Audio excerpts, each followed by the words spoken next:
Para eso tenemos que entender qué es la ideología de género. Estamos hablando de la ideología de género y no hemos dicho bien qué es. La ideología de género es un conjunto de ideas anticientíficas que con propósitos políticos desarraigan a la sexualidad humana de su realidad natural y explican la sexualidad humana sencillamente por la cultura. ¿Esto qué significa? Bueno, que ahora la variable significativa a la hora de explicar la sexualidad humana pasa a ser las relaciones culturales, pasa a ser la sociedad, la cultura, la construcción cultural, como se dice. Y obviamente el antídoto hacia esa opresión es la autopercepción. Yo me libero de esta sociedad que me obligó a ser hombre, vestirme como hombre, tener el pelo como hombre, autopercibiéndome, por ejemplo, como una mujer. O, ¿por qué no, por ejemplo, autopercibiéndome como un gatito? Que es algo que ya existe en Europa, se llama transespecie. O ¿por qué no autopercibiéndome como un nene de 6 años? Que también existe. Eso es más común. Pero eso ya está pasando en Europa, por ejemplo, en Canadá.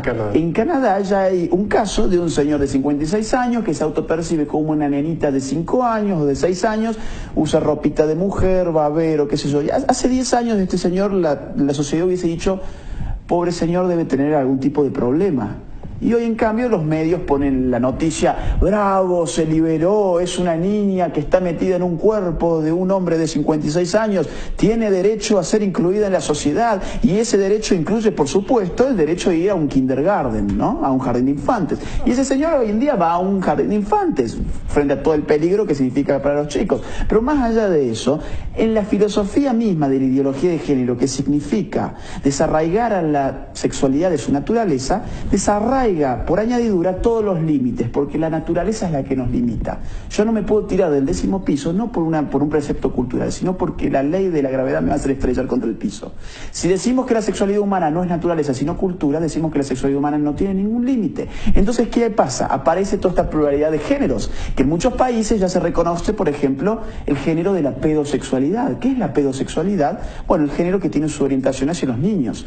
El sexo intergeneracional es la nueva forma, conforme a la ideología de género, de llamar a la pedofilia. En algunos otros países anglosajones les llamarán boy lovers, child lovers, los que aman a los niños. Son lindos motes para conductas no tan lindas. En Holanda, por ejemplo, los movimientos feministas apoyan con solicitadas públicas a los pedófilos de Holanda. En Holanda, en el año 2006, nació ya el primer partido que solamente pide la pedofilia. Toda su plataforma política es un ítem: la legalización de la pedofilia. En Holanda también, por ejemplo, ya hay sexólogos que están pidiendo que el Estado sea el que produzca la pornografía infantil. Una de las feministas más famosas de España en este momento, que es Lola Pérez, si no me creen, por favor búsquenla por Twitter. Tienen que tener estómago para seguirla por Twitter, porque se van a encontrar con tweets como, por ejemplo, el siguiente. Ella se pregunta por Twitter: ¿qué tiene de malo, por ejemplo, querer tener relaciones sexuales con un bebé muerto? Y claro, ¿qué tiene de malo si la sexualidad queda librada al arbitrio de la cultura? Ninguno. Tendría algo de malo si hay algo de natural en nuestra sexualidad, que es precisamente con lo que barre la ideología de género. Así hay ejemplos en todo el primer mundo sobre cómo la NAMBLA, por ejemplo, es la internacional pedófila más importante que tiene sede en los Estados Unidos. Otra vez, si el público tiene estómago, entra en su página web, es NAMBLA, búsquela por Google, NAMBLA, NAMBLA, es una página de pedófilos. Lean sus notas, lean sus artículos, que todos obviamente tienden a legitimar y normalizar la pedofilia, y van a ver todos los argumentos de los ideólogos del género plasmados allí mismo. ¿Por qué? Porque, quiera sea o no, la ideología de género le abre las puertas a las peores perversiones, incluyendo la zoofilia, que ya ha sido legalizada en Canadá hace más o menos 8 meses, es decir, las relaciones sexuales con las bestias.